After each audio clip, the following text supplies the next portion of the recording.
Hola, som l'Ari, la Zoe, la Berta i la Mia. i avui us ensenyarem com fer un arc de Sant Martí artificial. Materials. Necessitem un recipient fons, un mirall, uns quants fulls de paper, una llanterna o la llanterna del mòbil. Per començar hem d'omplir el recipient amb aigua, per menys de la meitat.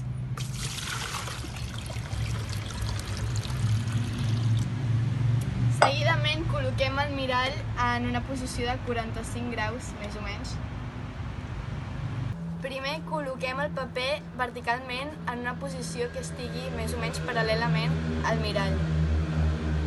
Amb el mòbil o la llanterna la part del mirall que està enfonsada a l'aigua i ens dirigim a mirar el paper i veiem l'arc de Sant Martí reflexat en el paper.